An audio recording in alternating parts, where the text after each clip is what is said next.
And the South African Netball League received a major boost less than 4 months before the start of this year's World Cup. The league has now secured a title sponsor after the withdrawal of its previous financial backers last year. President of the Federation, Cecilia Molokwane, joins us. A very good morning and welcome to Morning Live. Morning, Valen, and morning to all the viewers. Fantastic. The 6th edition is going to be going ahead because there were fears a couple of months ago that that wouldn't be the case. We didn't fear anything. We are positive people in netball. We knew that somebody will come on board. So when we did our press conference on the 13th of February, I think Telkom saw us pleading for a sponsor because it's a World Cup year. We needed to prepare the girls well to make sure that when they go to the World Cup in Liverpool in July, they are well prepared. So they came, Telkom, and then they believed in us when nobody else believed in us. And we are proud and we are very humbled by their gesture. And we say thank you to Telkom. You say that it is a World Cup year, important for the plans of Netball South Africa, but I understand that the core of the Proteas players are not going to actually be available for this year's league. Is that right? Yes, they are playing overseas. 8 of them are playing overseas. Then we decided with the coach that we have to make sure that the players that are in the country, they also have enough game time. If you have heard us yesterday, we are going to have the SA Smileys, which are the Protea players that are in the country that are not playing overseas, so as they can play as a team together and understand what the coach wants and then have more game time for them. That's why we bring in the male team, the male squads this year in the Netball League. We also bring in Zimbabwe to come and play, so as we prepare them well. Okay, so I saw this. You guys have got 10 teams, so it's the ones that we are used to, the Crinums and the Firebirds and all of those teams. But then we've also got a men's team and a Zimbabwean team. So where does this men's team come from? It's our own South African, national team. We selected them last year at the SA Male Championships in Durban. And then they came in for camp and for the final selection of the 12. So we selected them. That's why we call them the President Stars, because we haven't kept them yet because of it's only the Netball League that they're going to play. But they are our national players, the boys that play netball in the country. How long is the contract for with Telkom? For this year, it's only for this season because they came on board when we needed help. But they are the first option for us to renew because we want to give them that opportunity to say for renewal, you can be the first people to do that because you came on board when not even the World Cup was announced that we are the host. So they just saw us on TV and believed in us because I believe if they would have done that after the World Cup announcement, I would have said maybe they were eyeing 2023, but it was not like that.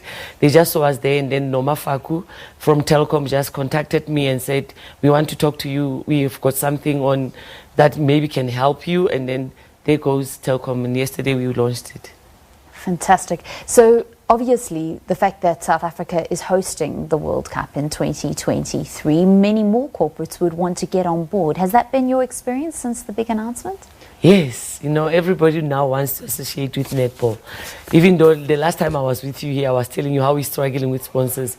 But now everybody wants to be on board because we are the winners. Who doesn't want to associate themselves with winners? So it's as easy as that everybody wants to come, and we look at the best options and what is it going to take, how is it going to take us forward, moving forward, because we cannot only look at 2023. We have to look at 2023 and beyond to make sure that netball is sustainable in the country. That's the other question, because for all women's sport we speak about lack of corporate backing from South African businesses. What is it going to take? Because we can't just go on hosting major events and that's when corporates get involved in women's sport. We need them to be involved on a month-to-month basis when we have regular leagues and providing that platform for women. So what actually needs to be done? I think we should also start knocking on doors. We don't have to wait for us to host major events for people to come to us.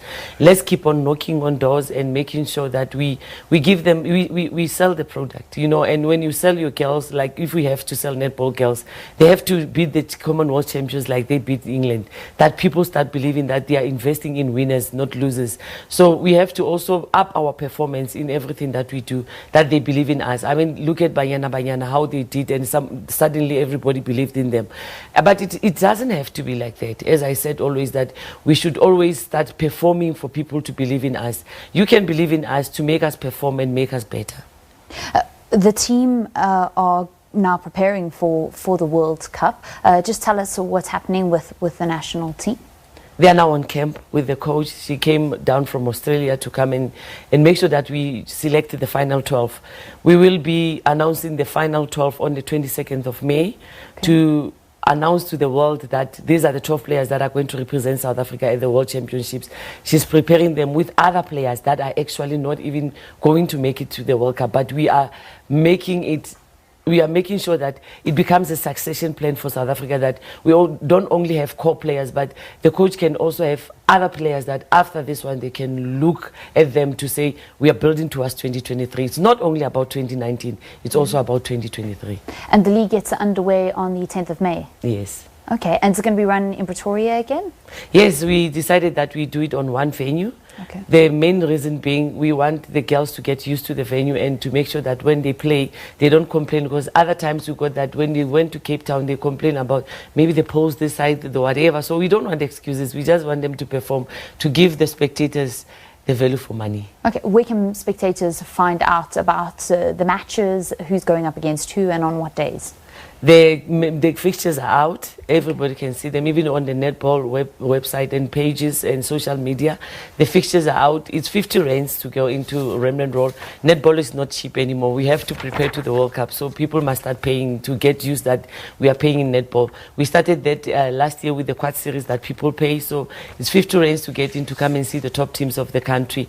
We will be starting on the 10th, and on the 11th, I wish everybody can be there to come and witness the spectacular opening ceremony of the Telkom Netball League.